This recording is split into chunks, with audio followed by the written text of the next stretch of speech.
Bien bonjour. Bien voilà, une voiture à 500 euros. Hein, elle est dans un état très moyen. Je l'ai eu dans la Somme. Il y a des gens super sympas. Et, sans contrôle technique, mais la carte grise était ok. Et j'ai directement passé le contrôle technique pour pouvoir faire ma carte grise et en même temps pouvoir quantifier des travaux à effectuer dessus. Alors dessus on a un 1,6 litre 16V, c'est le moteur K4M je crois qui s'appelle celui-ci. Donc il me semble que c'est 110 chevaux dedans. Donc c'est pas du tout puissant pour le gabarit du véhicule. Par contre on va avoir un deuxième enfant avec ma femme et c'est parfait. Hein. C'est parfait pour le travail à effectuer en espérant que les travaux en général que ce soit pas trop cher. Hein. Donc là actuellement qu'est-ce qu'on a à faire déjà? Première vue, le gars il m'a dit qu'il a tapé une biche. Il a tapé une biche, donc ici il n'y a plus d'anti-brouillard à l'avant. Hein. Ça se balade. C'est bien griffé, le pare-choc il est bien défoncé. Donc suite à cet accident ici, le pare-choc il est complètement cassé. L'aile là tient avec des vis. On a un riseau ici qui maintient également le pare-choc à l'aile. L'aile elle est complètement fissurée, fracturée. Donc puis le garde-boue ici, garde-boue hachette, hein, c'est pas très grave. Donc là niveau carrosserie, pare-choc, aile, garde-boue, anti-brouillard avant gauche. Hein. Je sais également que le capot s'ouvre très difficilement. Très difficilement, donc quand on tire sur la tirette du capot, il y a bien le câble, il est bien mis en tension, etc. Ça fait le bon effet au niveau, c'est une sorte de membrane qui coulisse quand on tire le câble. Et il y a un ressort qui vient légèrement soulever le capot et je pense qu'il est un petit peu fébrile, donc je vais voir si je vais pouvoir le bricoler ou si je vais devoir le remplacer. Alors donc le but en fait c'est de pouvoir montrer, voilà, c'est de manière, je fais pas ça au quotidien, hein, c'est pas mon métier de faire ça. J'ai le véhicule à 500 euros. La carte grise déjà c'est 190 euros. Je passais par un professionnel pour faire ma carte grise directement puisque on n'a fait aucunement une procédure dématérialisée, c'était uniquement une procédure papier. Donc 200 euros de carte grise. Et à ça, on rajoute contrôle technique, on doit s'approcher c'était 67 euros. Donc le but, c'est de pouvoir dire, j'ai acheté le véhicule à 500 euros, j'ai mis 200 euros de carte grise, 70 euros de contrôle technique et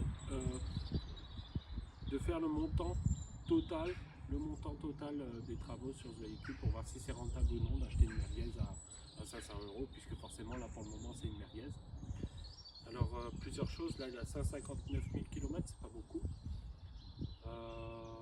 Et l'avantage de ce véhicule, je trouve, c'est qu'il y a énormément de pièces disponibles. Il y a énormément de scéniques, des pièces d'occasion sur le Bon Coin, sur Marketplace, tout ce que vous voulez pour pouvoir réparer votre véhicule de manière très peu chère, quoi. Donc voilà. Là actuellement le véhicule il roule à l'éthanol. Hein. Bon, je n'ai pas fait de cadeau directement, 100% éthanol. J'ai voulu voir comment ça se comporte. Quand j'ai mis l'éthanol, le moteur était chaud. J'ai fait un plein d'éthanol, elle a roulé tout à fait correctement, normalement. Là, j'ai récupéré le véhicule quelques jours plus tard avec donc le plein d'éthanol. Et franchement, elle a démarré très facilement. Donc bon, là si je mets la carte dedans, c'est à carte.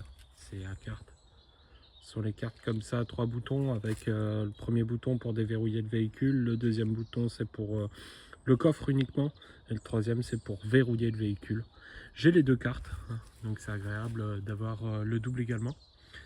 Dedans qu'est-ce qu'on a?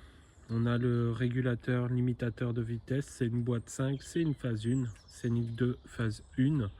On a la clim a l'air fonctionnelle, par contre la ventilation ne l'est pas, hein. Donc malheureusement quand je mets en ventilation maximale, et ben ça ne fonctionne pas. Hop. Alors, il faut débrayer. Hop. Goodbye.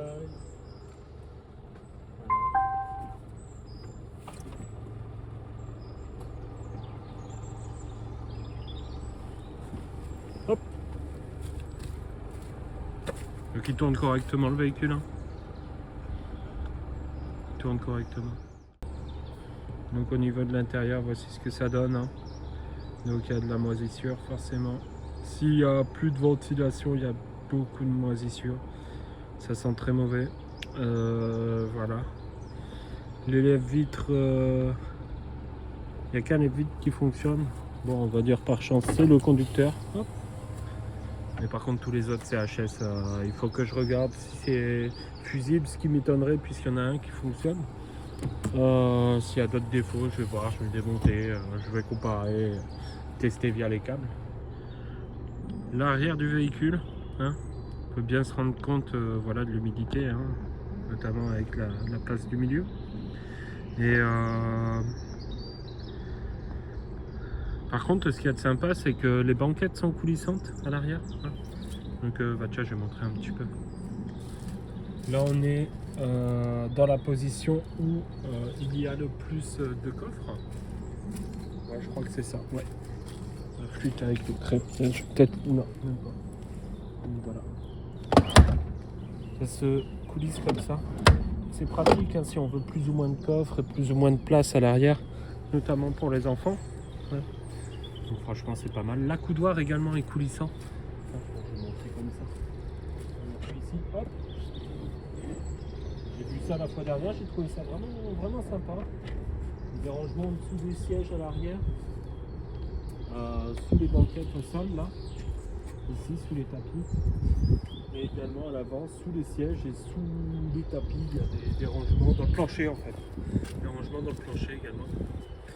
Donc dans le véhicule, voilà, ce qu'il y a à faire, ce sera un gros travail de nettoyage, réparer la ventilation intérieure pour éviter tout ce qui est condensation et pourriture. Ce que j'aime beaucoup aussi, c'est qu'on a les... Bon, c'est dans un état pas terrible, hein, mais il y a les rideaux, les pare-soleil là pour les enfants, c'est pratique aussi. Si vous avez des enfants, je trouve que c'est familial par excellence quand même, hein. Donc c'est laid, mais ça fait son travail au quotidien. Donc voilà, bah, l'arrière il se présente comme ceci. Alors, on voit pas la vidéo, mais ici bah, le phare est à remplacer aussi, hein, il y a un grand trou dedans. Donc au contrôle technique, il l'a pas vu.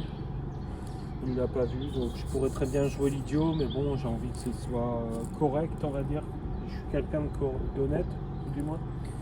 Donc voilà, je vais remplacer le phare arrière. J'avais pas vu qu'il manquait le C de Scénic, parce que là pour l'instant c'est un Scénic. Hein, Renault Scénic.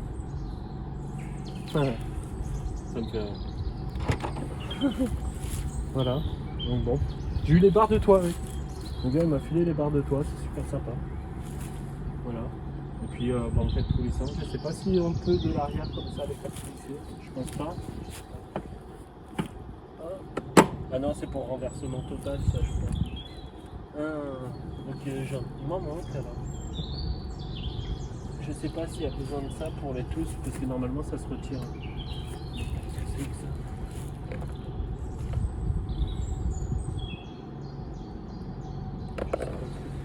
Bon.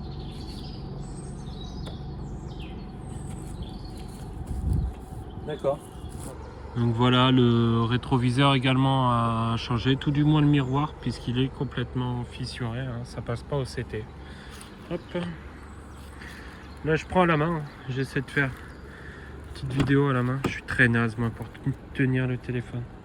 Donc voilà, ça permet d'avoir une vision globale du Scénic à 500 €. Le but là-dessus c'est de me faire la main en mécanique, hein, de faire 2-3 trucs, voir si ça passe, etc. Hein. Donc bon, première chose ce sera le le miroir du rétroviseur, la ventilation, hein. Mais on l'entend au fond, et ça tourne correctement. Franchement, il tourne correctement, il ventile bien. La température elle reste correcte, donc super. Je suis très satisfait pour l'achat. Et j'ai 2 autres véhicules à côté, donc ça me permet de prendre mon temps pour faire ça et de pouvoir prendre en vidéo tout ça et montrer, hein. Donc voilà, n'hésitez pas à me dire ce que vous en pensez. Si ça vous intéresse de voir quelques vidéos pour la refaire entièrement. Et donnez-moi votre estimation. À combien vous pensez que je vais pouvoir en tirer avec contrôle technique OK sur ce véhicule? À combien ça va me coûter en tout et pour tout? Contrôle technique OK sur un véhicule, un Scénic, le Scénic, à 500 €.